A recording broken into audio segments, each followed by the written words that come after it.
Federal employees are making life plans after being fired if Orange Man wins, and man, is it glorious. Yeah, so all those people who got a federal government job and were pretty much telling you that they're set for life, that it's impossible to get fired from those jobs. Yeah, now they're starting to realize, wait, they can get rid of us? Oh, I better have another plan in place, or this is going to get brutal. The recent report chronicles the struggles of a handful of federal employees as they learn to cope with the reality that Orange Man might win the election. Oh, sorry, erection. Yeah, I need to say erection to stop YouTube from auto flagging, I guess. So it's unintentionally one of the funniest things you're going to read this election cycle so far. Politico covered this the group heralding from various government agencies as they come to terms with the fact that their gerbs may be on the line if Orange Man defeats come swallow a heels up pull my hairs. They suggest the new administration will be vindictive and eliminate their jobs. As such, they prepare for the inevitability. Why would the new administration be vindictive? Is it because these organizations have been wronging them?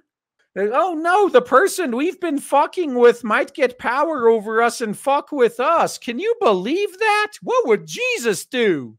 A large portion of these federal workers are fleeing the EPA, transferring departments to departments that won't be as target rich for Orange Man administration, eager to eliminate waste and overspending. Yeah, the bloat's going to filter itself out. Those that are actually talented will have no problems finding anywhere else to work. Those that are just DEI hires, they're going to be left in the department when it gets shut down completely. But the outlet also gets down into the weeds, noting that one couple who was being forced to put off buying a new car and making home renovations because they're worried about their gerbs. Now, look, I'm not one to relish in anybody's misery, but Politico has a piece, but the Politico piece has all the vibes from this group. I have friends who are federal workers. They would acknowledge that bloat in various government agencies. It's nothing personal, but man, this article is glorious and needs to be injected directly into my veins.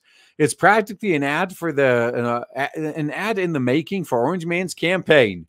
We have stopped doing any money spending things, because what if we're without jobs in the next year? One interior employee tells Politico. We need all the savings we can get. Now, do you mean you're not doing the money spending things as a department now to make it look like you're not bleeding as much money, or is it on a personal level? So, gosh, that really resonates with the average American who has had to stop doing money spending things for 4 years. Ain't that the fucking truth? And just so they could afford gas to drive to their 2 jobs and pick up a scaled down list of groceries that their family has to ration on the way home. Yeah, then also some people are ending up in that position where I think I read a story recently about a guy who had to quit his job because it was starting to cost him more in fuel to go to and from his job than the job was paying. Yeah, it's rough out there, man. Are you ready for another 4 years of this potentially? Because if they fortify this election like the last one, that's what's going to happen. So that couple, by the way, no longer feels confident buying a new car or making home repairs. Sad. Well, how many of you have put that off during the administration's excessive evisceration of the American workers' paycheck? Yeah, I agree. I have as well. And we're both feeling the heaviness of this right now, they state. So words are peppered throughout the column that capture the mood of those who suddenly feel like their livelihoods may come to the chopping block. Panic, distraught, fear, doom and gloom, literally. So you finally get to know what it's like to be one of us, like normal people that's at least until recently, in your case, didn't get to think like, oh yeah, once you're in for life. I don't have to worry about my job anymore. Must have been nice. Must be a really nice feeling not having to worry like this. So they're so vindictive. I can see them going back through E&E news articles saying you're fired. One employee worries.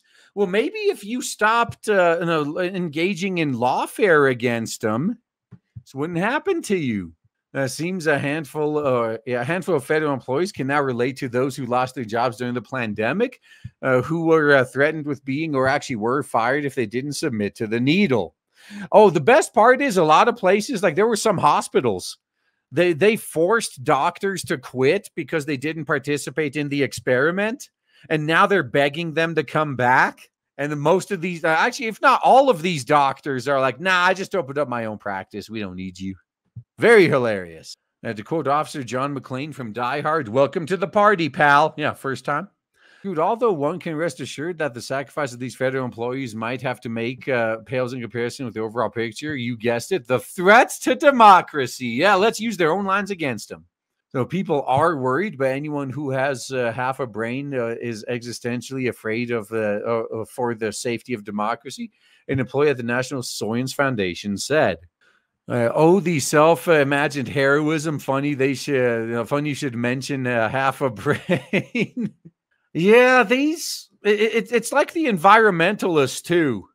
They go around burning people's cars and then pat themselves on the back as if they saved the planet or something.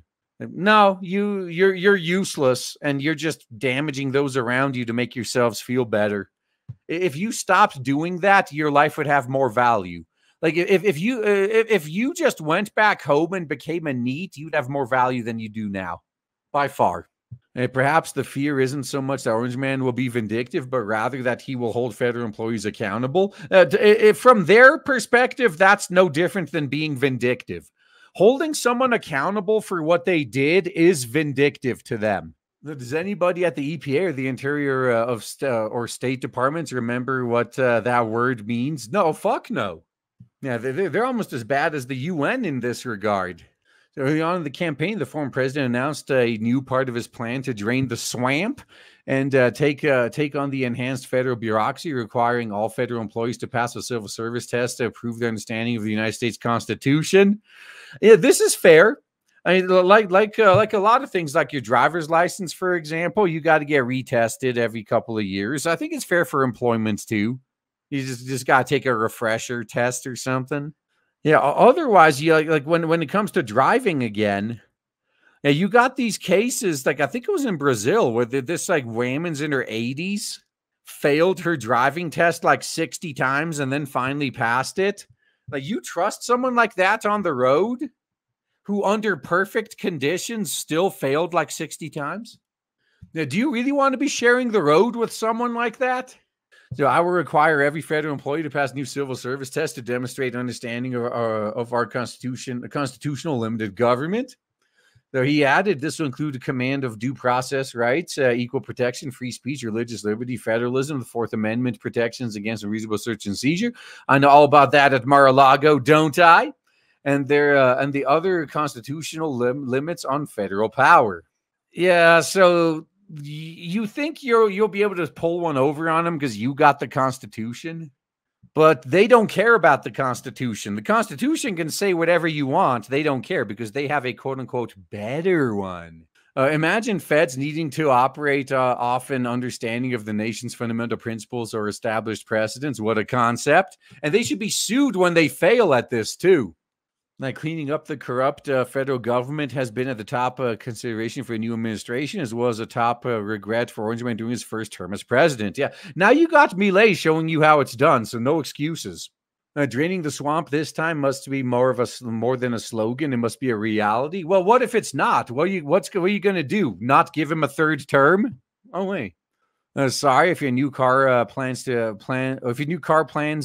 a hit, or if you can't finish your basement, but the federal government has to be reined in from top to bottom. It's for the good of the nation. I agree. The sooner you pull the Band-Aid off, the better. The longer you stall, the more painful it's going to be. Yeah, this is just like we point out with the far left when they deny reality. The longer you deny reality, the more painful it is when reality finally bitch slaps you and wakes you up.